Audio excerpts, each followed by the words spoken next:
Everybody has one podcast. We are back. Yes, yes. Another week. So much going on in the world of sports. So much to discuss. I'm your host, Jason Flake. My co-host, Lance Reynolds, a.k.a. the People's Champ. What up, though? I'd like to start the show the same way each week, man. Thanking the Everybody Has One family for another great week of engagement. Lots of views, thousands of views on the YouTube channel, lots of shares, comments, and likes. That is Everybody Has the number one sports podcast on YouTube. Everybody Has One sports podcast. Everybody Has One spelled out sports podcast everywhere else. That is Facebook, that's Instagram, that is Threads, that's Twitch, and that is TikTok. And the audio version of the podcast is also available on Apple Podcasts as well as Spotify. Make sure y'all continue to like, share, and subscribe. And as the People's Champ pointed out last week, when y'all hit that bell notification, when you subscribe and you hit that bell notification, make sure you hit all so that you are alerted every time that we go live and every time we post new content, so that you can watch all of the clips. You can share all of the shorts on your personal pages. That would be much, much appreciated. And we appreciate y'all so much. None of this is possible without the Everybody Has One family. Yes, indeed. But without further ado, man, let's get into these topics, man, because as usual, there is so much to discuss, so little time to discuss it. Before we talk about the Lions free agent pickups, man, let's talk about Taylor Decker, who was officially released by the Lions this week after 11 seasons. The team reportedly approached him with numerous discussions that included conversations about him taking a pay cut. Those discussions obviously broke down, which led to him wanting out. As Nephew pointed out last week, that release created $11.6 million in cap space for the Lions. Decker started 140 games, made one Pro Bowl selection in 2024. Any thoughts on the Taylor Decker release before we discuss the other free agency pickups for the Lions? Hooray. No, I mean, Taylor Decker, the time was now. Yep. I get it. 2024 Pro Bowler sounds good, but we know how that can be. Yeah. That could be a mirage. Often it is when it comes to the NFL, when you're talking like all-star Pro Bowl games, that type of deal. But Taylor Decker just got to the point where he was, wasn't the same player he was. He was oft injured. And even when he was available, the end of damn near every other offensive play, someone's helping him up off the field. So I just think it was a need that Brad was going to have to address anyway this offseason. So, yank the Band-Aid off and, let's get to it. Yep. Good luck to him. Yep. Yeah. I really have very little to add. I kind of concur. I'm, like if we would have held on to him for another year, I really don't see the need in that. I agree with you. I mean, he got the shoulder injury that he's kind of been managing the last couple of years. So, he's missing, a handful of games every year anyway, where you need a guy to stand in for him at that left tackle spot. And, to me, it made sense that the time is now. And, he had an interesting career. That's all that I'll say. Like, he started rough and then he really stabilized himself in the middle of his career. Mm-hmm. And then he ended a little rough, but he had a really, really excellent middle part of that career, a really good 7 years. I say maybe the first couple of years, it was a little touch and go, you were like, man, what do we do? Did we do the right thing drafting this guy as a left tackle? Then he really stabilized himself around year 3, and then he looked good, probably had a really good meaty center there, 6-7 years of really excellent play, where he was very solid, like you said, like a top tier left tackle, very, very solid play. Like not not a top 3 left tackle, but really maybe like a top 7 or 8 left tackle in football. He was solid. You could depend on him. You knew what you had. He was there every week. And, you didn't have to worry about that spot. Absolutely. Whereas now you do. Yes. But like I said, you had to if you would have kept him. So. Yep. Now, is he planning on continuing to play, or that's is he a great question. Hanging it up? I have no idea. I don't know that he's made his future plans clear. Okay. But I agree with you that for the Lions, it was the right decision to move on at this point, because we have too many other needs, and again, he creates a need on the offensive line as opposed to addresses one. So, we did sign Cade Mays. Lions agreed to a 3-year, $25 million contract with the free agent center Cade Mays, previously with the Carolina Panthers. $14 million of the $25 million is guaranteed. Mays is 26 years old. He was considered one of the top free agent interior offensive linemen available. Average annual salary is $8.3 million, making him the 8th highest paid center in the league currently. Mays is, according to Pro Football Focus, had an overall grade of 62.4, but he had a pass blocking grade of 69.4, which is 13th out of 40 eligible centers, and he had a run blocking grade of 58.4, which is like 33rd out of 40 eligible centers. Started 12 games last season, but most importantly, he gave up 0 sacks. Okay, there we go. Yep. So is Cade Mays an upgrade from Graham Glasgow? That's number one. And does he solve our interior offensive line problem? We'll say the people's champ. The jury's out because a healthy Graham was solid. A healthy Graham Glasgow was solid. I still think even if Mays works out, we still have to address the interior offensive line. I'm still not satisfied. I would like a guard. Yeah, I would like a left guard. Yeah, because Mahogany to me wasn't good enough where you like, okay, yeah, he said at left guard. I agree. I don't think that he was good enough where you can just say, yeah, we cool right there. And to that point, I feel we have to restock, our depth. Our depth, yeah. A few years ago, we were kind of heavy. But now it was overnight. We just got depleted. Yeah, no, you're right. Yeah, like it was our deepest position group. We didn't worry about. Yeah, like we got plenty of good offensive line. But yeah, I agree with you. Yep. So yeah, we need to restock a little depth. Yep. I'm actually high on the Cade Mays pickup though. I do like it. Mm-hmm. I agree though. I don't think Mahogany was good enough at left guard, to reiterate that. Obviously Tyler Linderbaum was somebody we had our eye on, but he signed a historic 3-year, $81 million deal with the Raiders. Yeah. $60 million of which was guaranteed. That's obviously a little too rich for our blood with all of the needs that we currently have. Are we going to touch on the Raiders? We can. Okay. We can. I'll keep it in the back of my mind. Okay. I like the price point that we got Cade Mays at. I like that, he's still pretty young. I think, he hasn't played his best football yet.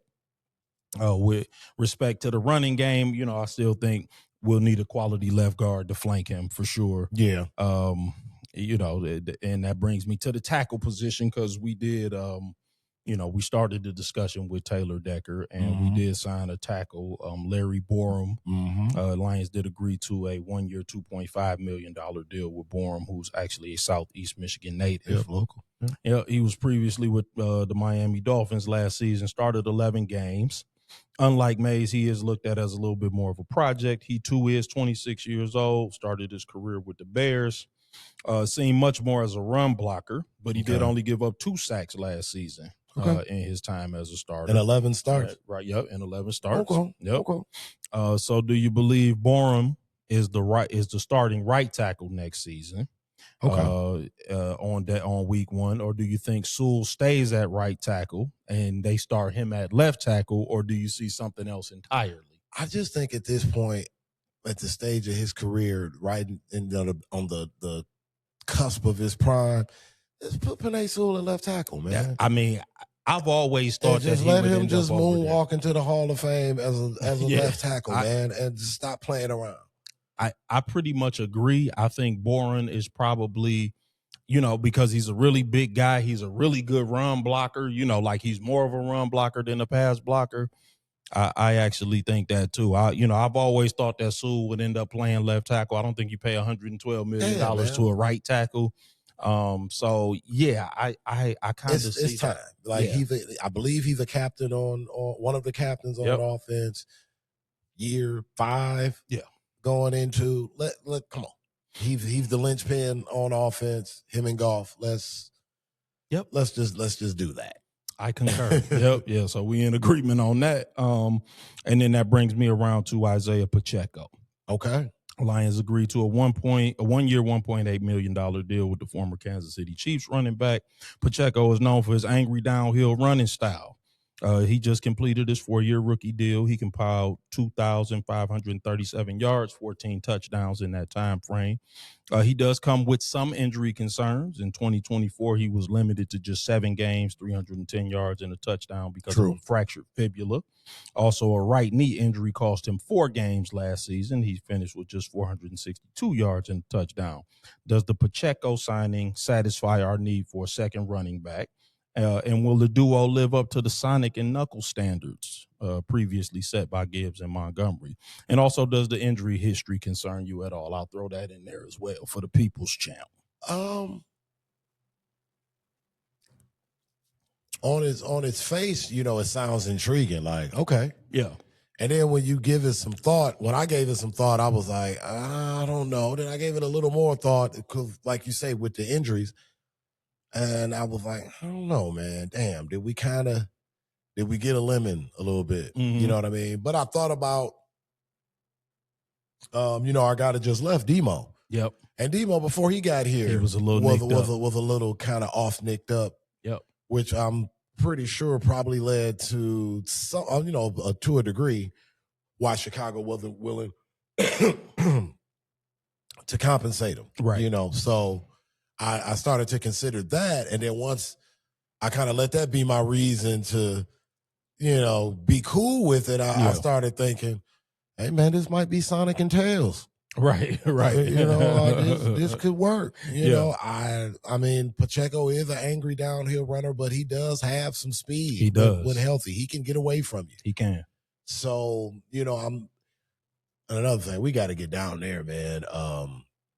Allen Park, because I'm just so interested to see what the philosophy and scheme is even attempting, to going to look like. Because I'm seeing you can split Gibbs out now and leave Pacheco back there and still have the threat of those two guys potentially in space. Sure. So I mean, I like it. Again, if we can keep Pacheco healthy, yep, I think it can work. I do. I think it can work. Yeah, I mean, listen, obviously Gibbs and Montgomery, those are big shoes to fill because they were very productive together. But I think they could possibly be more dynamic in their own way. Oh, really? Okay. Because Pacheco is actually faster, like you said, than Montgomery. You brought that up. He runs a little bit more violently, though I think Montgomery is much more difficult to bring down once he gets that head of steam. And I'm not overly concerned about the injuries because he's not going to be running back one here.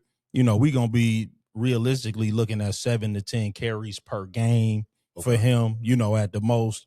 He's not going to be asked to carry the load like he was in Kansas City. So, that he's not going to have the same wear and tear. I think so.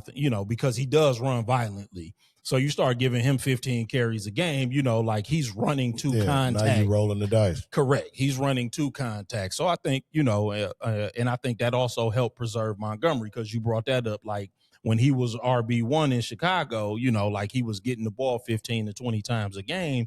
I think the season before season before last in Chicago, I think he missed a number of games that season because he was nicked up. So, yeah, I do think that they got the potential to be a really dynamic running back duo.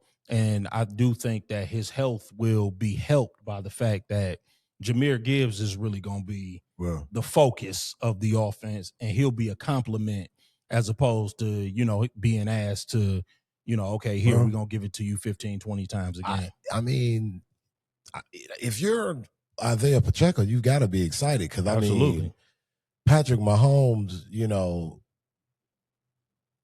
the few years he had, still highly productive Kelsey. Yeah. He's got some weapons that he's coming to play with here, man. Oh, absolutely.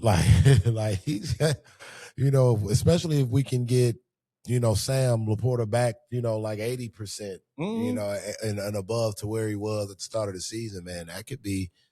That's a lot of speed, a lot of skill. Oh yeah. No, I agree. I'm very, very, I feel good about the offense. Yeah. Like that I'm transitioning, like we kind of started with the good news. I see first. what you're trying to do, man. Yeah, but so now let's talk about these key free agent losses. I seen the Astro guy over in the corner, man. Yeah, he's slick.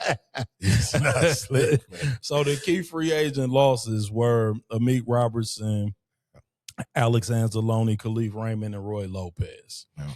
Now, obviously, the Roy Lopez one hurt the most because we need to be adding defensive tackle help. Now, losing it, Anzalone, I understand because we still have Barnes and Rodriguez, obviously Jack Campbell, who, really took a big step forward this past season. Robertson, I would have loved to have kept, obviously, but we probably – no longer have the means to do it, or we didn't. Golf just restructured today. I did see that. $32 million, but we'll get to that in a minute. We have 9 draft picks. I did see that as coming up. A first rounder, a second rounder, 2 fourths, 2 fifths, 2 sixths, and a 7th. Do we need to draft all defense? What say the people's champ, man? No. Okay. We need to draft all defense and special teams. If I'm being Richard about it. Okay. Because Khalif Raymond that's a big loss. That is a huge loss for this team. I mean, just in terms of production and culture. Yeah. In terms of, like, you could tell he was one of those Campbell guys that bought in early, kind of symbolized what they were trying to get happen, and then do they be able to produce on the field? Yeah. You listen to Amon-Ra rave about him. He was obviously a good locker room guy. Sure.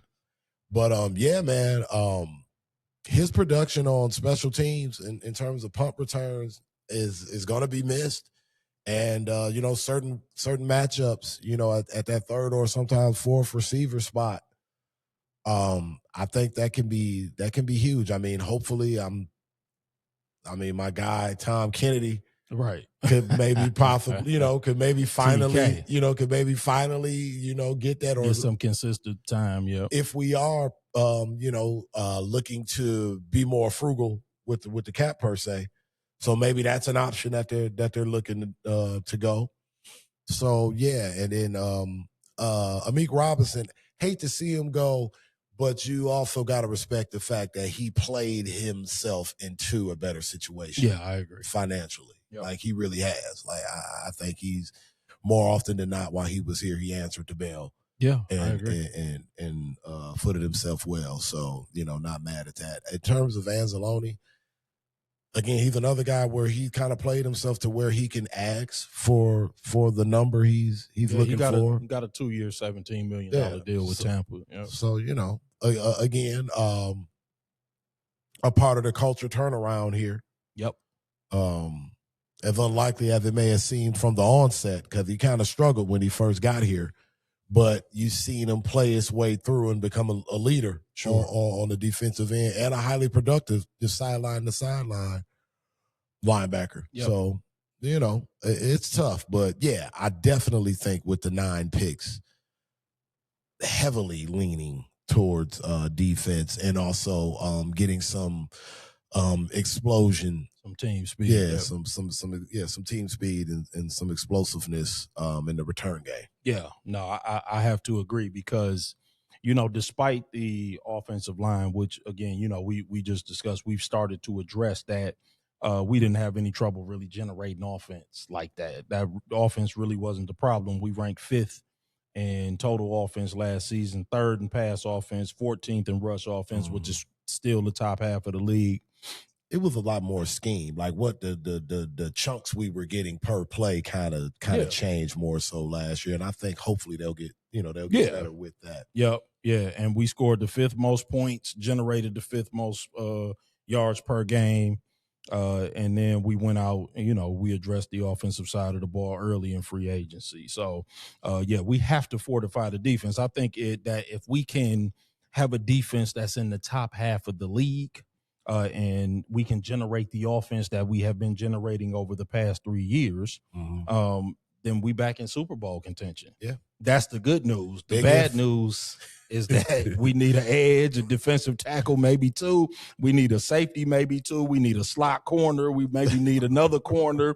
Then we need some depth pieces, as you brought up, behind all of those pieces. So, and then we got to be able to stay healthy. Yeah, because that's been a big problem for us over the past. When we years. Had the guys, correct? Yeah, like when we had good guys, we couldn't stay healthy. So so not only do we need guys, we need some depth, so that if guys go down, then there's guys to step in for those guys. Yep. So I agree with you. I mean, I think we need to be heavily defense, team speed. I like that idea too. To try to replace Khalif. Particularly in the punt return game and in the return game in general, trying to maneuver for a better field position.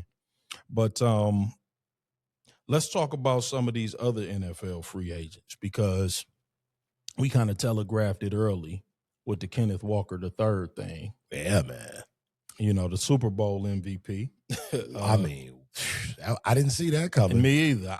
I thought that maybe they would, there would be some negotiation, but I thought that eventually he would end up back in Seattle. But Kenneth Walker did sign a 3-year, $43.5 million deal with the Kansas City Chiefs. Let me just get your impressions of that, man. What do you think about him with the Chiefs? I like what it does for the Chiefs offense. Obviously, I think they have to fix their offensive line as well. Yeah, they do. But what do you think that means for them before we get to some of these other signings? Because I just want to run through, a few of them that popped out. Obviously, there's been, over 100 transactions and 60 guys have moved. So we can't talk about every single free agent. But, just a couple. I'll hit a couple of highlights. But this was obviously the biggest one because he just won the Super Bowl MVP. So what are your thoughts there? Yeah, I believe that Seattle did a good job of telegraphing that they, really weren't interested in bringing back Kenneth Walker. Before the Super Bowl, so he just tried to negotiate. The only thing that would have been more surprising than Kenneth Walker signing with Kansas City would have been him signing back in Seattle. I know. Because they weren't shy about it at all. But that being said, in terms of what it means for KC, if Mahomes is back week 1 or not, I think it provides him a nice additional security blanket with, Kelsey aging, so to speak, but it could help Kelsey as well. A lot of the intermediate play now, you've got to make a decision. Yeah. in the flat now, where it's like in certain situations. So it would have definitely, I think, paid dividend long term because he landed into, the lap of the right people that can utilize him, even better than they did in Seattle. So, that'll definitely be interesting to see. In terms of what Seattle, that's what pretty much they do. They've kind of had a history of we will, destroy and rebuild. Yeah. Because I saw they lost Mafe. They lost a couple of guys actually. But they were so good on the defensive side of the ball. You worry less about that. And Mike McDonald is kind of a defensive guy. So, you worry more about the offensive side, I guess, than about the defensive side, if there are any questions. But I just thought that was an interesting one. But I'll run through some of these because I agree with you. I think that him in Kansas City is going to be interesting, particularly when they get Mahomes back. I think that, he'll be a nice stopgap in the meantime. But I think when they get Mahomes back, because you figure they'll get the offensive line cleaned up, and They better. Yeah, they got to. They Yeah, better now. Because you thought the Lions had problems. Yeah, their was ugly. The Kansas City offensive line was horrible. But Tua signed a 1-year deal with the Falcons for what's being described as the minimum. Obviously, he's owed $67.1 million by Miami, and the dead cap hit is a record $99.4 million. Other notable free agent signings were Romeo Doubs leaving Green Bay, going to New England for a 4-year, $68 million deal. With incentives, it could get up to $80 million. Average salary is $17 million a year. Michael Pittman, he was traded to the Steelers from the Indianapolis Colts, and he was immediately given a 3-year, $59 million contract. Mm-hmm. Mike Evans, he went to the 49ers, 3 years, $60.4 million, $16.3 million fully guaranteed. And they released Brandon Ayuk today. Yeah. Finally. Again, man, that's a story that requires some time. A 30 for 30. Yeah. That's a conversation. We talked about Tyler Linderbaum with the record 3-year, $81 million deal, $60 million of which was guaranteed. Trey Hendrickson signed a 4-year, $112 million contract with the Ravens when the Maxx Crosby deal fell apart. Dirty motherfucker. Really, there's just too many free agents to go through. But let me ask you about the Maxx Crosby situation. Mm-hmm. And then you can comment on any of these signings or any signings that I didn't mention. But what do you think is going to happen with Maxx Crosby? And let me be more specific. Do you think his contract is holding him back? Because I know that, the deal fell apart because of a failed physical. Mm-hmm. But there are rumblings. Yeah, come on now. That it was more that they were not interested in really taking on that money. They kind of got buyer's remorse because Lamar Jackson wants a new contract, and again, you know how I feel about that edge rusher and those big deals and them taking up that much of your salary cap space. But I'm asking the people's champ, do you think his contract is holding him back at all? Wow. So let me put the disclaimer out here first. So for lifelong Lions fan, of course we've struggled with disappointment and shortcomings. Yes. Relevancy for a lot of the time outside of a player here or there, Barry Calvin, et cetera, et cetera. So in that journey of being a Lions fan, along the way, I adopted a second team. Yes. So long ago in, let's say, the Tecmo Bowl days and, the NWO, straight out of Compton, DOC, nobody does it better days, I find myself adopting the then Los Angeles Raiders. Yes, sir. So this subject's a little touchy for you. A little touchy for me. Okay, go ahead. We can talk some Raiders for a minute. The thing about it, to your point with Maxx Crosby contract, yes, it is holding him back. Yeah, I think so. Because not only did the Ravens get buyer's remorse, they realized they can get a healthier player and save more assets. Yes, this is what I'm thinking. Now, I mean, you'd have to wonder what's going on in the Ravens organization where initially they didn't do the proper due diligence. But that being said, I guess that maybe because I heard rumblings that they wanted to get both of them. Right. That they floated that idea around. But the fact that they were trying actively to sign Trey Hendrickson while Maxx Crosby was in the facility yesterday with his family is like grimy. I just want to say that senior NFL insider Diana Rossini of The Athletic put out a tweet an hour ago that said, as part of the proposed trade for Maxx Crosby, the Ravens are also prepared to sign him to a revised contract that would have paid him near the top of the pass rusher market. Had that deal go through, it would have made also signing Trey Hendrickson very difficult. Yeah. Okay. Yeah, see this is what I'm saying. I'm like, so they made the decision to go Hendrickson. I mean, listen, man. Which makes sense. Listen. Paying edge rushers $50 million, it's impractical. It's not that, and I understand what the edge rusher market is right now, which is a part of the problem. But if you look at the edge rushers that are being signed in free agency now, you Jalen Phillips, 4 years, 120, which is like right around where I would have liked to get Hutch, but that's another conversation for another day. Hendrickson, 4 years, 112. Like that's, even Jonathan Franklin Myers, 3 years, 163. You're starting to see around that $30 million mark, which is a lot more manageable. You know what I'm saying? That's a lot more manageable for that edge rusher spot. When you start doing that $50 million, like it's the quarterback, then it's the edge rusher.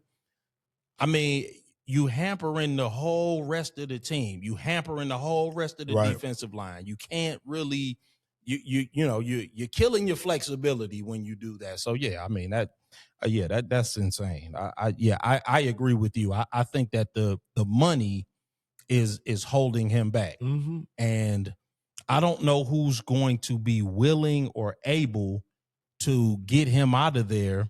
That's not gonna be a Raiders-esque situation anyway. Got to give now, because now we like hold. I mean, we didn't got Nakobe Dean. Yeah, like we making some things happen here. Yeah. Now we got this situation separate over here. Yeah, he gonna end up back there. That's what's gonna end up happening. He gonna end up back in the Raiders uniform after flirting with all of these other people. Yeah, so it's a nasty game. It is. It's a dirty, dirty game. I also want to point out a tweet from that was posted earlier that was said that Ravens GM Eric DeCosta said he started talks with Trey Hendrickson after losing center Tyler Linderbaum in free agency. DeCosta was looking to add Hendrickson and Maxx Crosby for the trade, where Crosby was nullified. Oh, okay. So like to both points, it sounds like there was some buyer remorse, but it also sounds like they were trying to bring both in at the same time. They were gonna burn the candle at both ends regardless. Yeah, but I mean, like how? Like how were you going? And then see, because they can probably always say that the MCL gave them cold feet at the last minute. Yeah, but at any rate, man, I don't even know. That's such an odd situation. Yeah. But back to the Lions conversation, because there's a few guys out there that still intrigue me. Okay. Who you think about? Cameron Jordan. He is older, but he appears to still want to play. We need an edge. I'm not saying that he's the solution, but he's a guy that can give us some reps at edge. Rasul Douglas, he's still out there. He's a veteran corner. Of course, we need it because, again, we need depth pieces. Yeah, we do. And I'm not saying all these guys. I'm just saying that these are guys I would kick the tires on. Von Miller, he's still a name that, garners some interest. Joey Bosa is still out there. He would be nice, if you could manage something team-friendly with him. Of course, we reminded constantly of the financial ramifications. But finally, without going through everybody, Jaquan Brisker. He's another one. He's a safety from Chicago. Yep. Brisker's a playmaker. Yeah, and we know what our situation is at safety without having to go back through that.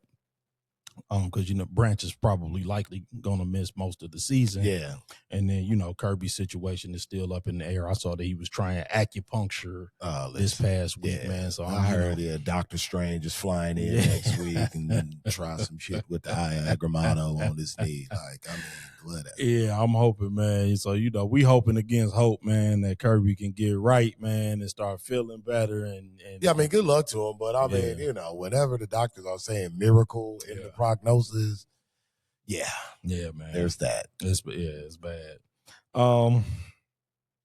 But Time to get to the Pistons, man. The stressful part of the show, huh? Yeah. All right. So for the first time all year this past week, the Pistons lost more than 2 games in a row. They lost 4 in a row to be specific, including an embarrassing loss at home to the lowly Brooklyn Nets, blowing a 23-point lead in the process. It's important to note that neither Cade Cunningham or Sir Thompson played in that game, but it was still embarrassing nonetheless. Do the Pistons have a real problem, or is a slump simply an inevitability over the course of an 82-game season? What say the people's champ, man? Slumps are inevitable in an 82-game season. Yes. I agree with that. But what bothers me is the symptoms of this slump and going forward. What can we do? What remedies are out there to fix it? Because I think a big part of what's going on right now is fatigue. I think a big part of our success this season is that a lot of unsung heroes on this team have answered the bell. We had a lot of key guys miss a lot of games, like chunks of games. Yep. And to these guys' credit, they answered the bell. Yeah. And sustained a high level of play for, a lot of those wins that we were picking up. And I think now some of it is, some of the air is starting to come out a little bit, and I think with Cade, we sometimes, I know I do, micro focus on him because he's the leader and best player. Absolutely. And it's to the point where we can't afford, to what you were saying a few weeks ago, we can't afford any slippage from Cade. Yeah. Yeah, no, he's big time important. Like we can't afford any slippage from Cade, and the losses, the slumps, they come, but this was kind of forecast if you were watching the team for the past few weeks. The slow starts in the first quarter, the offensive lulls, but again, we could kind of count on our defense. Yep. But again, to what I'm trying to say, when you're fatigued, it's kind of hard to dig down that little bit deeper for, to sit down in that chair on defense the way you were in, say, December. Mm-hmm. Now that it's March. Yeah. It's a little more attrition on those hammies and quads. Yep. And and also since Dennis Jenkins got the contract, the production, somebody put up his numbers since he got his contract. It's been kind of rough. Yeah. And again, like I said, we still have to find some way collectively, because we don't have another guy that can do close to what Cade does. I think Cade is at 10 assists, and then our second guy is at like 2 and some change, like 2.9. So it's, he carries so much of the load, and we've been able to kind of meet him collectively in terms of the rest of the parts. And I think now the rest of the parts are kind of, losing some of the punch that we had earlier in the season. And that's the most concerning thing for me right now. Yeah, man. So the first, second, and third thing that I want to talk about is the absence of Isiah Thompson. Okay. Because we tend to live in a bit of a reductive society, and I'm guilty myself. We spend a lot of time focusing on what a guy can't do as opposed to what he does do. Right. My father reminded me of something with the Bad Boys when we were talking this week. That's why I like to talk to him when I'm doing my show prep sometime. And he said that when Adrian Dantley was on the team, he didn't really care for Dennis Rodman, because he felt like when Dennis Rodman was out there, we were playing 4-on-5 offensively. And then he reminded me that when we traded for Mark Aguirre immediately said, I'll give up my starting spot for Dennis Rodman, because even though he can't score, I've never seen anybody as good at doing everything else. Yeah. And we went on to win back-to-back championships, and Dennis Rodman won back-to-back Defensive Player of the Year awards. Yeah. And I'm not telling you that Isiah Thompson is Dennis Rodman. because that's a high bar. But he might be our Dennis Rodman. Ain't no might be. Yeah. Yeah. Ain't no damn he might be. Yeah, because he does a little bit of everything. You know, he plays harassing on the ball defense. He pressures full court. He gets steals, knockaways. He blocks a shot a game. He runs the floor. He scores around the basket. He rebounds. He can push the pace and defend the other team's best perimeter player. So we miss him. And I think that, and again, when I say we, I mean me, didn't really understand his importance and all of the things that he does until we didn't have him. Mm-hmm. You know what I'm saying? So, you know, I think that we can't beat good teams without him. That's fair. And most importantly, we don't have another player like him. No disrespect to Ron Holland. Right. I thought him and Ron Holland were sort of a redundancy. They ain't the same. They not the same. Ron Holland ain't there yet. He's not quite like Isiah. Isiah is long and athletic, and he's a bother in the paint. He rebounds. He just different. He's smart defensively. He really is, and he's really a better defender than I even gave him credit for. And I'm like, he changes our defensive scheme 100% when he's in there, because he can guard the point, and then he can go down and guard the best wing. Mm-hmm. And, that allows everybody else more flexibility on defense. And what we do is defense. Mm-hmm. Defense is our calling card. Yeah, we can score some points, but now we got to try to outscore teams. And that ain't really that's not our game. Now, all of a sudden, when he's out, what you paying? You paying attention. Oh, we can't shoot. Oh, we don't have a second score. See, now all of a sudden, all of that is blaring and in your face, but that ain't really what we do. If it comes down to us trying to outscore teams, that's not what we do. What we do is smother teams with great defense. And he's really the catalyst to that. More than Beef Stew, more than Duran, more than Cade. He's really the catalyst that allows us to smother teams defensively. I agree. If we don't have him, we can't really smother you out defensively without him. He starts that. He starts at the point, and then he pressures the ball all the way up all game long. He brings that energy from start to finish, and he's really been that consistent defensive catalyst for us all season long. And so, man, I mean, I'm like, listen, that's the biggest thing that's jumping out to me. I'm like, man, we miss him. Yeah. We missing that guy, and the game looks different. The pressure looks different. The guys are pushing the ball up the floor easily, and that doesn't happen when he's there. No. He don't let you just push the ball. He's in your face. He knocking the ball away. He getting steals in the front court and a couple of easy layups a game. Like that right there. And even though he's not doing that every single time, that's putting something on the ball handler's mind, he bringing it up slower. That's slowing the pace of the other team. He's really important to what we do, man. So I'm like, I wanted to take that moment, man, and give him his flowers. Because again, for sure, we tend to be reductive. It's like, if he could shoot and he ain't, he's not out there scoring 25 a game, but he's making a big impact, man. So that's I wanted to make sure that.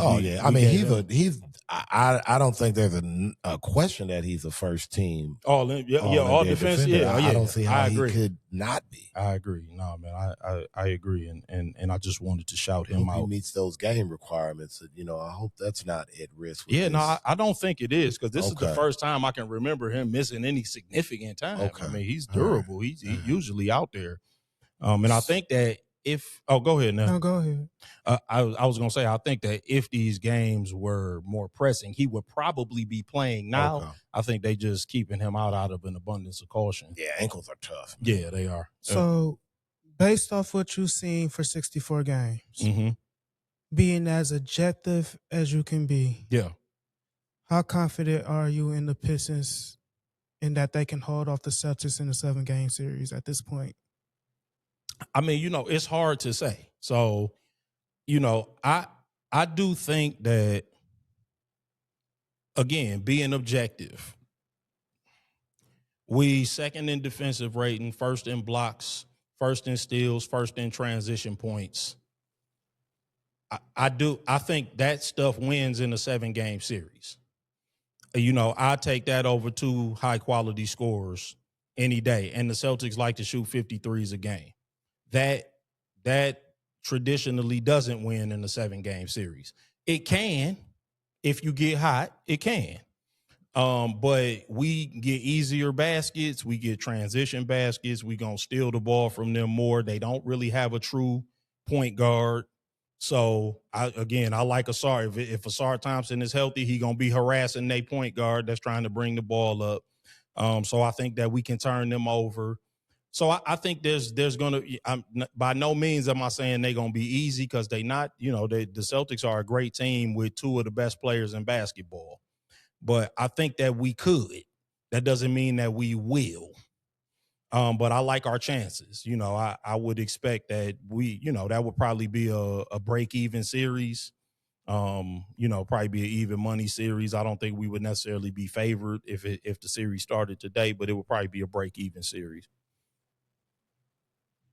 We'll say the people's champ. I mean, if you're asking me right now today, do we beat the Boston Celtics in 7 games? Or am I confident we will, or what? Based off of what you've seen over the 64 games we have played so far this season. Will we beat them? No. I don't think so. I hate to say it, but I don't believe so. I mean, that's fair. And the reason why I came to that conclusion was last week. I didn't anticipate Jayson Tatum looking as good as he has. Even with the rust there, it's just like, oh, damn, dude. I thought he was going to, take a little while to kind of work his way back. And you just can't discredit the fact that this unit, minus a few pieces, but their best players are going for their 3rd NBA Finals appearance. Mm-hmm. And in the playoffs, when you're talking situational basketball, you have to be able to manufacture offense. Yep. And to have multiple guys. Boston has multiple guys who can manufacture offense, whether it be in set plays, broken plays, in the half court. They can, identify. They have players that are good enough where they can identify and make a mismatch. And that just concerns me because on the other end, I don't think we can do that to them. And also, Joe Mazzulla's a good coach. Yeah, he's eccentric as hell and a little cray, but he can coach. And I just think if Jayson Tatum didn't look 70%, I would like our chances more. But given how kind of, healing progresses, I'm going to assume that he'll be even better come May than he is today. Yeah. And Jayson Tatum has some pretty huge playoff performances. He's had some big playoff games and moments. So, yeah, I just don't think our team right now, we're ready to take on that team if they continue to get healthy. Yeah, that's fair. And I hate saying that. No, that's fair. That's perfectly fair. I think that, I think we could take them in a 7-game series. Jayson Tatum right now shooting 29% from 3. That's about what I expect him to be shooting in the playoffs. That's about what he shoots in the playoffs. And yes, he has had some big games in the playoffs, but they tend to 3-point percentages go down in the playoffs. And Boston likes to shoot a lot of threes. Now, again, if those threes fall, you in bad shape. But I don't expect them threes to fall. I like for us to hit more twos than they hit threes. If you telling me that they gonna have Cade down low trying to stop Jalen Duren, I like Jalen Duren to have a big series. I just think that we'll be able to find a way, but we'll see. We'll see what happens if we end up meeting them, down the way. You know what I'm saying? Like, I think that it'll probably be a couple rounds in. Yeah, if somebody could knock them off before we get to them, I would be more than happy with that. You know? Yeah, I mean, listen, because I think Cleveland is, you know, Cleveland is going to be a problem too. But but Cleveland might be 4 now, so they might be our problem to deal with before we even get there. So I would say I believe that we do have a chance to. We got a chance for sure, but yeah, I feel like we have the ability to do it. I don't know if we're gonna have the gas to do it. Well, that's but because I feel like looking at how the playoffs might shape out for us, I feel like we're gonna have a much harder road than people realize. I think if it goes the way I think it would go, we might end up with Charlotte in the first round, who, yes, they might not be good, but they've been hot. Oh, they tough. And I think they're going to come into that series how we came into the series with New York last year. Mm-hmm. And then if we defeat them, we're probably going to see Cleveland, which will be an easy series. And then we'll be in it. So the ability I feel like is there. I don't know if the team will have enough gas to get it done. But we younger than Boston. So, you know, while I do feel, I feel what the People's Champ is saying about the way we look now, but and you make a point about Tatum, because he is gonna have the advantage of being rested. Yeah. But that Jaylen Brown been carrying this team. Yeah. You talking about somebody that's gonna be tired when May come around? It's the Jaylen Brown tired now. Jaylen Brown crashed out on the court last night, bro, and got ejected. Jaylen Brown is tired, bro. He's tired right now. Like Jayson Tatum coming back is in the nick of time for him, because that dude has been carrying the weight of the world on his shoulders. So, and he's older than Cade. He older than Cade and Duran, and they kids. So yeah, and not to mention that Boston been making deep playoff runs for 4 years. Yeah, that's true. So you talking about some legs that's gonna be worn out? Yeah. So if we do face them deep in the playoffs like that, I think we gonna have the youth advantage and the rest advantage. They will have the experience advantage, though, for sure. They gonna have and historically, the People's Champ is correct that historically having the experience advantage is what benefits you in that situation. But again, I'm just looking at all of the things that we do. We pressure the ball, we score in transition, we get more easy baskets than they do. We block a lot of shots, we get a lot of steals, we play better defense. I think in a 7-game series, that's going to be to our benefit. Now, again, I'm speaking in abstractions. Like, you still got to get on the court and play the game. And when you get on the court and play the game, experience matters. Like you said, being able to manufacture a shot out of a set, you know, like when the game is close or when you need a basket, that does make a difference. I'm not going to pretend like, I've been watching basketball long enough to know that you need those experienced guys who just been there before and know what to do. And because it's a muscle memory that goes with that. And we don't have it yet. Right. You know what I'm saying? Like, we ain't won a playoff series as a unit yet. So we don't have the muscle memory to know, okay, I'm going to go here, he going to go there. You know, like, we just have to depend on the fact that our youth will carry us, and, you know, we just don't know enough to be nervous. So, but yeah, no, that's a good question, nephew. That's that's definitely a good conversation piece, man.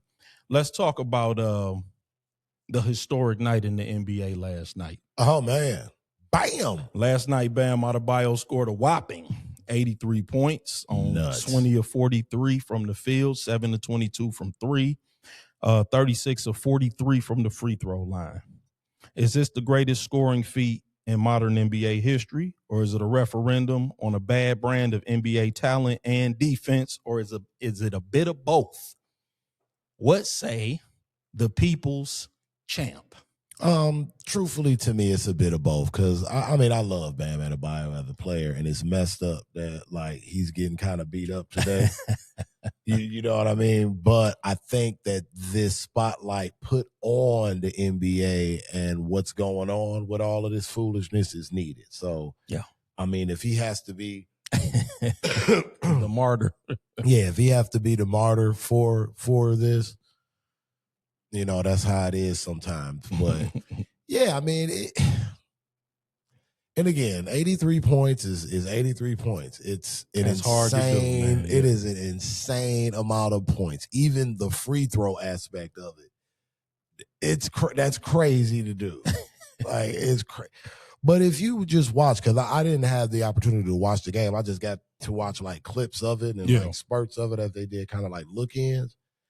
I mean, what were they doing? Like intentionally fouling down 20 and all of this? I mean, you're up 20 and you're still in the game. I didn't even understand that. I don't even know what's going on. You know, and it's and it's the kind of the same thing that happened during Wilt's game. Yeah, I know. That's what people are saying. Yeah, I don't even get it. I don't fully understand. Is there footage of Wilt's game? No, there's no footage of Wilt's game. Right. Let's not open up that can of worms. That's a conversation for another day. Because, you know, like, what was that? About 2 weeks ago, I think, what was that? Wemby that had like 24 in the first quarter? Mm-hmm. Like the first 9 minutes or something like that. Yeah, he was cooking. Yep. I mean, it was something crazy. Then he sat for a long stretch of the second quarter. And I think he had 36 at halftime or something like that.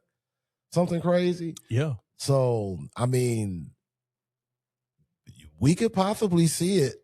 I mean, listen, man. We could possibly see it. I mean, the way the defenses are played now in the NBA, and not to mention the absolute horrendous officiating that goes on in the NBA. Like, out of the 4 major sports, yes, the NBA officiating is the worst. Yeah, it's like it's just like god awful bad. Yeah, it is. So I mean, between that and, you know, the way the game is set up to score as many points, you know, 2K on rookie as possible, you may see somebody score 100 points. I mean, listen, man. So let me say this, man. 43 field goal attempts. First of all, before I throw cold water on Bam's feet, scoring 83 points is hard to do. It's nuts, and that is a spectacular feat. It is, and I mean, you know, so let's kill all of the straw man argument. Yeah, at any level, bro. You score right 83 in elementary school, they think you Jordan. Yeah, nobody is saying that scoring 83 points is nothing. And everybody knows that Bam Adebayo is walking into any LA Fitness, any Pro-Am league, anywhere, and doing what and having his way. He doing what he want to do with his offhand. Yeah, with 99.99999% of basketball players in the world. The dude is like that as a basketball player in the grand scheme of things. He is a starter in the NBA that has been an all-star and has been on the all-defensive team and been an Olympian. Nobody is saying that the guy cannot play basketball. Like, please kill that straw man argument. Everybody knows Bam Adebayo is a great basketball player. We talking about this in context of the National Basketball Association and what has been accomplished, because now you're talking about him with Kobe Bryant and with other NBA players who have scored in volume. Mm-hmm. This is what we're talking about. And shooting 43 shots and not shooting 50% is crazy. Shooting 7 of 22 from, first of all, shooting 22 3-pointers for one person in a game is only acceptable if you hot.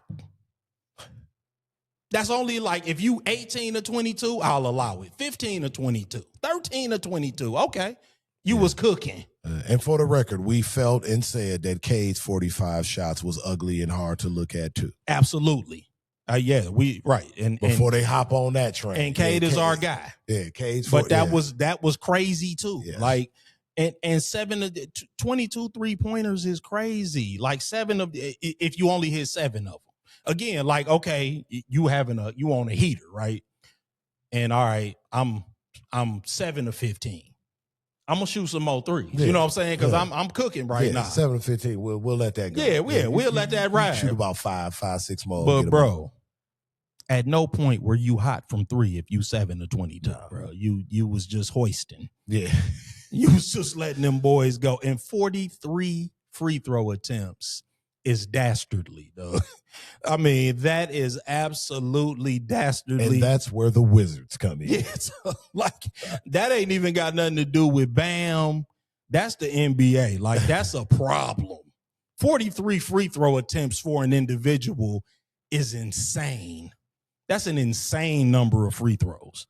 Like, I don't even know. Yeah, I'm with you. Like, I'm going to have to go back and rewatch the game just so I can figure out what the heck was going on with 43 free throws. Yeah, because, I mean, at some point you would think the officiating crew would go over to one of the coaches and be like, all right, now cut this shit out. Yeah, like, could y'all, like, what exactly is happening here? It didn't get bad until the last 5 minutes, like, as far as, like, the intentional fouling and whatnot.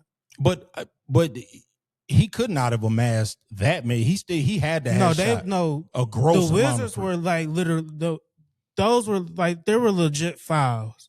Like was he foul baiting? Like I think people are letting the last 9 minutes overshadow that Bam was hooping last night. No, I'm sure. No, listen, you gotta be to score 83. I'm not. That's what I said. Like let's dispense with the idea that somebody is saying that Bam is not a great basketball player.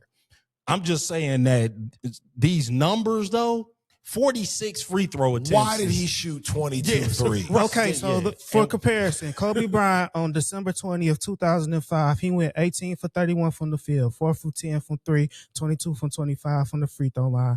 Bam Adebayo at the end of the third quarter was 17 from 35 from the field, 6 from 16 from 3, 22 for 27 from the free throw line. They both had 62 points at the end of 3. Right.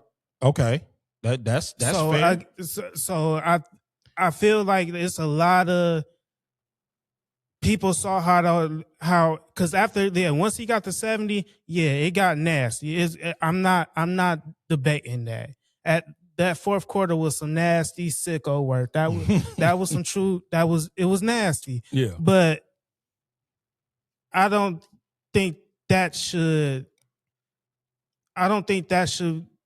hinder what he did for the first 3 quarters and 3 minutes of that game. But 6 of 16 from 3 after 3. You just said if he was 7 for 15, it would have been fine. Oh, but 6 of 16, he shot 6 more threes after that and hit 1. Yeah, at that point he was chucking. Like I said, at that point he was chucking. That's what I'm saying.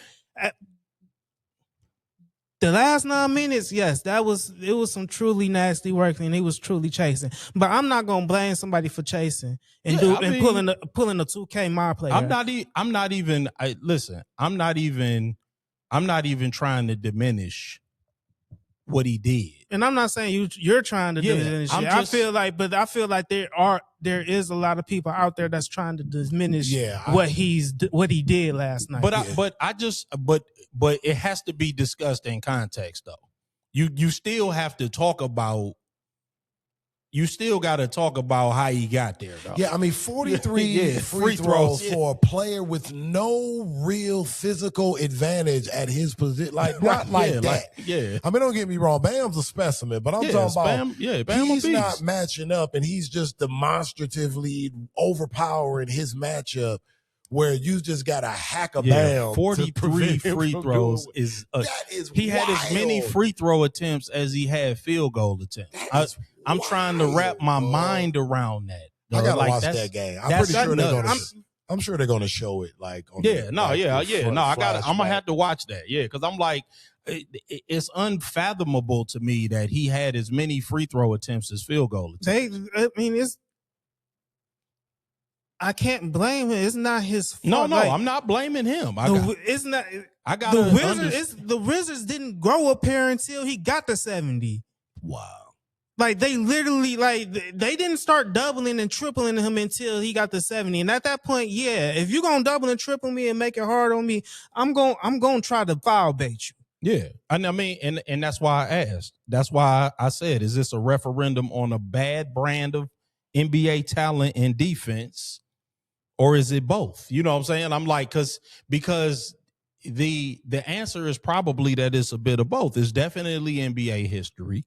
Right? 83 points is NBA history, but it's also a referendum on a bad brand of NBA talent because the Wizards are tanking. Let's be real. It was a bunch of dudes you ain't never heard of on the floor. Let's be real. I mean, they still NBA players. Don't get me wrong. And they can all still hoop. But was it the DC Capitals or whatever? Yeah, G League? Yeah, right. Yeah. But it's probably a lot of two-way guys on the floor. And then just the defensive schemes. I mean, 43 free throws is crazy. Wild. That is that's an unbelievable number of free throws to shoot. I can't even wrap my head around it, but in a regular season game. Yeah, that's insane. Like, you do that game 7 on Shaq. Yeah, right. You know what I'm saying? Like, we hack a Shaqing from beginning to end. Yeah, I mean, so yeah, like, no, I 7 to 22 from 3 is crazy too, though. Like, that was an insane, because Kobe was 7 to 13 in his 81-point game. Like, hitting 7 threes, that's cool, though, but 7 to 13, that's actually being hot from 3. Like, you like, okay, yeah, I'm pulling these threes because I'm hot. Like, 7 to 22, you just like, yeah, I'm out here, baby. I'm pulling, dog. Like, yeah, you gotta love it. But at any rate, man, no, I mean, congratulations to Bam, because he did make history. But yeah, and I'm not trying to hate on it, but it's definitely gonna be a conversation piece. You gotta get inside those numbers, though. Well, I mean, because the thing about it is, again, and it was other players that said it, and we're doing it. It's like we keep having to preface. It's no knock on Bam, because when you hear Bam Adebayo, you don't think scoring. You don't think 83 points. You know what I mean? Is he a capable scorer? Yeah, he gets buckets. What is he? About 18 a game? 19 a game. Yeah, 19 a game. I mean, he's a capable scorer, an offensive player, period. Yep. But, when you think scoring, you think Luka, you think Anthony, Edwards, you think Ty Maxey, you think Shai Gilgeous-Alexander, you think Donovan Mitchell, yes, Brunson. Yep. When you think scoring, you know, Bam out of, when you see 83, you're saying, okay, what the hell's going on? Yes. We can see that at the Drew League. Yeah. Okay, that makes sense. Right, yeah. Like in an NBA game. Yeah. I mean, this is like JaVale McGee in Taiwan numbers. Right. This is insane. Speaking of insane, Magic City Night was canceled. After some public backlash, Magic City Night that was set to take place on March the 16th has been officially called off. Oh, Lord. The night was going to feature some of the club's exclusive merchandise, the famous lemon pepper wings, and a halftime performance by rapper T.I. Many critics believe that honoring the strip club was inappropriate for family-friendly environments and was also disrespectful to women. Supporters believe that it was simply a celebration of Atlanta's music and entertainment culture. Was it appropriate to call off the Magic City Night, or was it a knee-jerk reaction by the league, man? We'll say the people's champ. I'm just so mad. We've all collectively had to just donate thought to this dumb shit. I really am. Like, the fact that this made this from concept to suggestion to idea to execution is mind-boggling to me. Right, yeah. Like, this, what? Come on, like, it's too many unserious people with like high leverage and impactful jobs. Well, yeah, because this is, you just said a mouthful right there. That's, that's a conversation all to itself. I mean, this is just beyond goofy, man. Yeah, like, come on, like. I'm not from Atlanta. I don't claim to be from Atlanta. I'm not, if that's a part of the culture, I'm not trying to shit on the culture. I'm from Detroit. We've got a pretty prevalent strip club scene ourselves. And I do not recall the Pistons, Lions, Red Wings, Tigers ever having Ace of Spades night. Shout out Ace of Spades. Love your work. From what I've been told. Have there ever been Crazy Horse Night? BT's night or the Sting night? Is it what's the other one? The Landing Strip night. Yeah. What are we doing, man? Like come on, man. And there've been some legends to touch down in some of these places. Hey, man, most definitely. Shout out Stormy Daniels. But it's just like, come on, man. Some things are just a no-brainer. Yeah. And should have been shocked that it got approved. Yeah. As soon as they announced that, they should be like, who are we firing? Right. But yeah. Well, the owner's wife did help with that documentary that was on Stars about Magic City. So they were doing a podcast based around that documentary. That's what facilitated the night in the first place. Aside from the fact that Magic City is actually a strip club, I mean, I didn't see many causes for concern. I'm like, I don't think there was going to be anything explicit on the T-shirts. They was going to serve some lemon pepper wings, and hip hop is a part of every NBA basketball game. And I mean, let's be real. If, I don't want to throw any stones, but again, we don't have any sports related sponsorships. If objectifying women is really something that you're going to take exception with, I mean, I think almost every NBA team has half-naked girls dancing around. I mean, we used to call our dance crew Automotion. I don't know what they call them now, but they, are scantily clad. They dance around. I'm pretty sure that they have height and weight requirements because all of them are attractive and none of them are heavy set. Let's just say that without me, I don't want to talk about body types. Go starting some more shit. Yeah, but you know what I'm saying? But I'm like, but they NBA teams cancel dance teams because of weight requirements. But it's not even that when it comes, if we want to talk about respecting women, you don't got to throw a pebble far into the pond to find that domestic abuse. Yeah, I was going in the league. Yeah, I wasn't even gonna go there, nephew.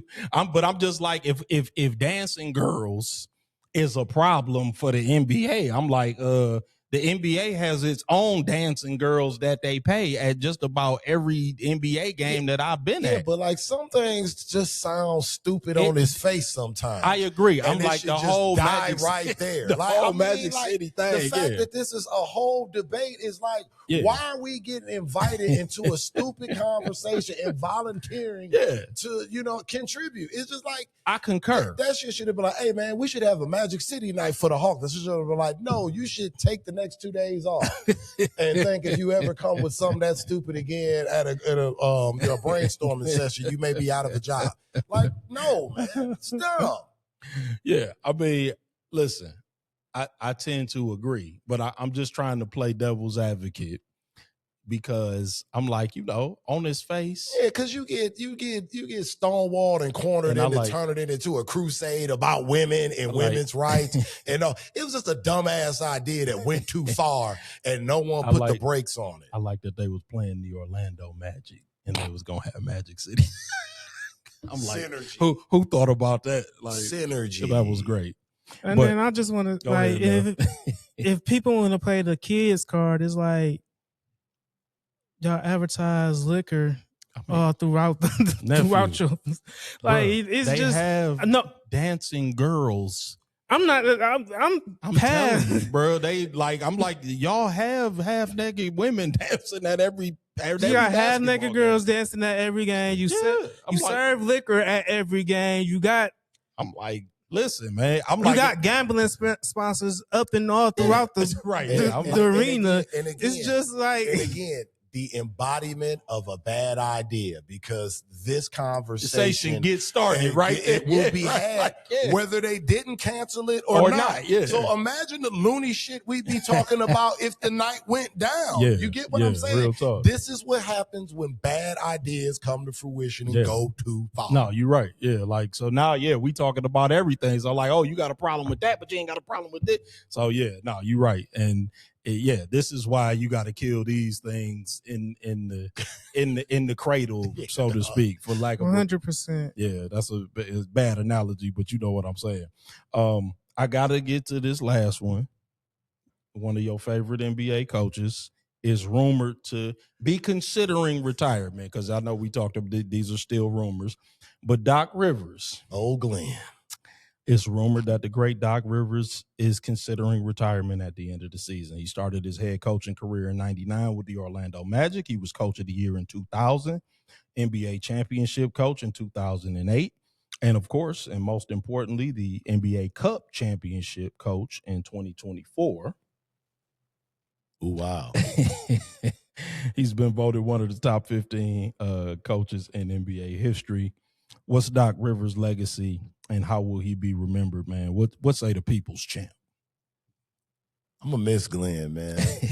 Me too, actually. Like, nothing says playoffs like Doc Rivers being up 3-2. 3-1. Yeah, 3-1. He's blown more 3-1 leads than any head coach. And being up 3-1 and sharting the sheets away and blowing the series. So I am going to miss that.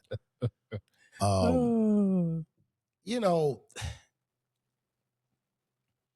it's one of those manager types with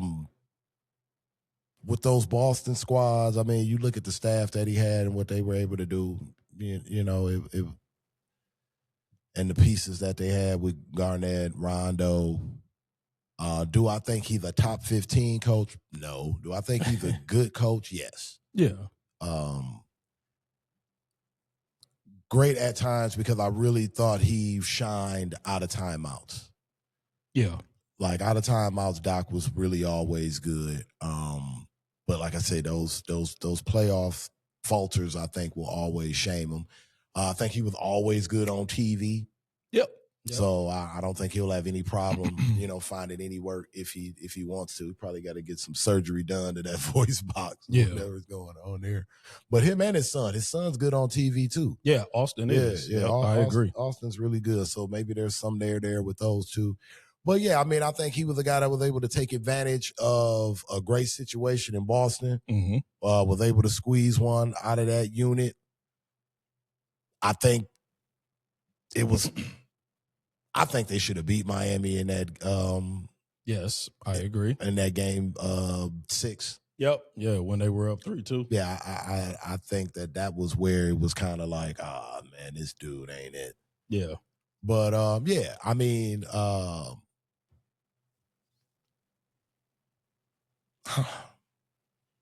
is he in the Hall of Fame ever? Well, they're going to put him in. They got him as a top 15 coach. Yeah. And I mean, hell, if they're going to say Steve Kerr is the top 15 coach, then I guess you would have to say Doc Rivers is the top 15 coach, because, I mean, you want to talk about some guys that are shielded by some greatness. Man, Doc's a finalist for this year's class. Okay. He'll get in. Good to know. Man, Doc Rivers is a lesson to me, because I think that Doc Rivers depended too much on structure and not enough on his instincts. Okay. That's why he blew all of those leads. He was too much in the structure. I think that he, at some point, because he was that way, he lost his confidence. You know what I'm saying? And then it just became a self-fulfilling prophecy. It was like, I don't trust my instincts anymore. I mean, some of these things were just head scratchers, man. They were, because he would be going along, he would be using his instincts, and then it would just snowball on him, because he would be so stuck on rotations and on the sheet, instead of, like, if KG was hot, for example, like he had his little rotation card. And a few of those Clipper teams, they were snake bit with Chris Paul. You know, Chris Paul is hurt. Blake is hurt. Crisp. That's another one, though. Yeah, I mean, that was a match made in hell. Yeah, he had to try to win with Cliff Paul. Yeah, but like, for example, like KG would be hot sometime, and like the rotation card would be like, KG sits at whatever the 3-minute mark of the first quarter, or whatever it is. But your instincts would probably tell you, like, what, leave him in for at least the rest of the first quarter. And maybe even start the second quarter. I mean, he ain't going to die. He in shape. But, nope, he would take him out. You know what I'm saying? And KG might never pick that rhythm up again. You know what I'm saying? And I watched him defy his instincts all the time like that. And I'm like, that's why he blew all of them 3-1 leads, because he never trusted his instincts. He'd have took Bam Adebayo out last night. Bam would have had 45. Yeah, Bam would have had 45 last night. Bam wouldn't have got to the 83 because, he's too structured that way. And that's how you knew, after a couple of years after they won in 2008, particularly when he left Boston, you knew he'd never win again. Yeah. You could tell, you could tell he kind of lost something. Do you think he coaches again? No.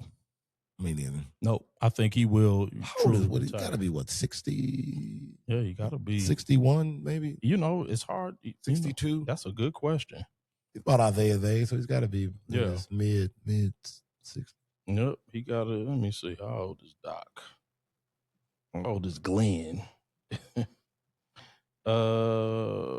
64. Okay, him and Isaiah same age. Yep. Okay. So yeah, man. And then I was gonna ask you one more thing, man. I was gonna close on Glenn, but I wonder if you heard what Steve Kerr was saying, and I think we'll probably make this an entire topic. Was it adults grown people win championships? Well, he was talking about the injuries, and he was talking about the pace being so much faster now. Oh, yeah. And I've been debunking that. First, I heard LeBron say that, too, yeah. On the Mind the Game. And that's a lie. Hey, man, listen here, dog. Listen. Hey. I just picked a random year. Picked a random year of 1987. The pace over 100 plays per game. 2026, 100.2 plays per game. The pace is not faster now. Dog. That's a lie. Tell them niggas to play 40 games and lace up house shoes, dog. And I'm like, man, hear it, dog. Stop it, dog. The pace is not faster now. Not in Chuck Taylor's, dog. I can't go for it. I can't go for it. Bro. Yeah, and I'm like, man, the problem is that every effort is made to rest, to not play 4 games in 5 nights, to not play back-to-backs, to not play. And then when you have to do it, the body revolts. I'm going to be honest. I don't know. And the thing that makes it bad is that the NBA doesn't know because they haven't dedicated the science to figure out what it is yet. They just want to codify the players and just hope they can come to a happy medium with games played that, the fans won't complain about. Let me tell you what I do know is that ever since they've been load managing, it's gotten worse. Yeah. That's what we do know. We know that ever since they've been making an effort to rest and manipulate the schedule and not do as much practicing and do less off-season work, everything is worse. Yep. That's what we do know. Now, you're right. I don't have any hard evidence, but we got a lot of circumstantial evidence. And until the NBA just dedicates the proper time and resources to kind of figure it out or actually caring. Yeah, but they don't because they don't want to say that load management don't work. Right, exactly. So it's I don't know what the fix is. Yeah. And it's as playoff time approaches, you kind of have in the back of your head, okay, who's going to get hurt? Who's going to be the big star that fall, Yeah, because remember when whose calf is twitching and tingling before the playoffs that you got to keep an eye on. Remember when Boston won the championship, they didn't play one healthy team. Nope. Miami, they played in the first round, no Jimmy Butler. Milwaukee. Then they played they played Cleveland. Oh, that's and right. Donovan Mitchell went down, I think, in the second game. He didn't play again. And then they played Indiana. Yeah. And Tyrese Halliburton went out with the hamstring in the first game. Yep. They didn't play one healthy team in the East the whole time. And that happens. Me and Steve was just shout out to my man Steve. Me and Shout out Steve. We was just chopping it up about that. Because in the playoffs and late in the season, you can't manipulate the schedule no more. You can't make sure that you're not playing every other night. You can't do no 4 games in 5 nights. Now you have to play on the schedule and you can't rest. You can't load manage because now every game is so important. So, and then that's when the bodies start to revolt. That's when the injuries hit a fever pitch because you can't rest the body and get the body in shape at the same time. You got to do one or the other. What you got, nephew? I was just going to ask y'all, is there anything that y'all could see this weekend that can change our minds one way or the other about Michigan or Michigan State in their potential to cut down the nets in Indianapolis? Man, Michigan is better than Michigan State. I think that, man, I forgot. I was supposed to get around to that, man. Michigan better than Michigan State. I mean, Michigan, but I said that before they played Duke. Michigan is one of the best teams that I've seen in the country this year, and I've seen nothing to change my mind from that. I think y'all got a chance to win the whole thing, but the tournament is just a tricky, because somebody can get hot and hit 23s and then you're out of there. You know what I'm saying? And that's with any team. The 3-point line is going to tell the story. But man for man, Michigan is one of the best teams. As much as it pains me to say y'all one of the best teams in the country, y'all have a chance to win it all. Y'all can beat anybody on a given night.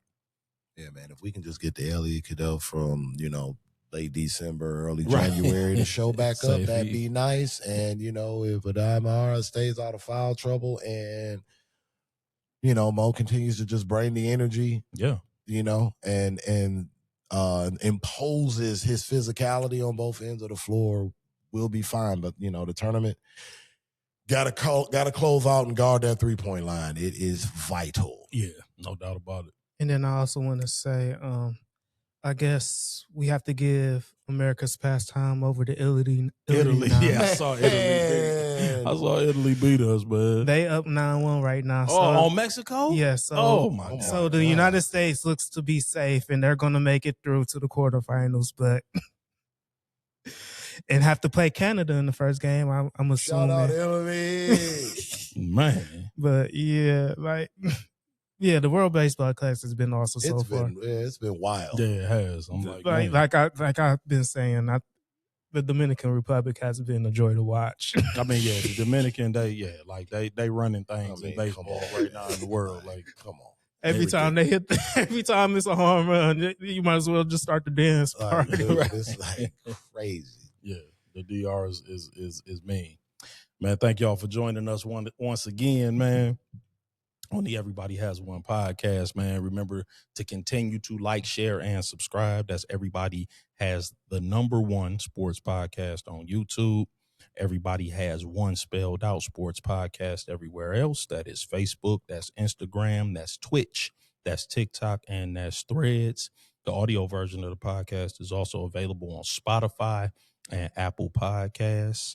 Make sure when you subscribe, make sure you hit that bell notification. When you hit that bell notification, make sure you hit an all so that you are alerted every single time we go live and every time we post new content.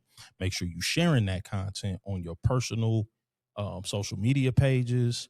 Make sure you're sharing it with your friends, putting it in your group chat, sharing it with your enemies, whoever.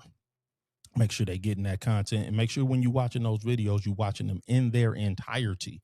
We need all of that watch time, man, and we appreciate y'all so very much. We will be right back here next Wednesday at 8:30 or as close as we can get to it, man, chopping it up with the family.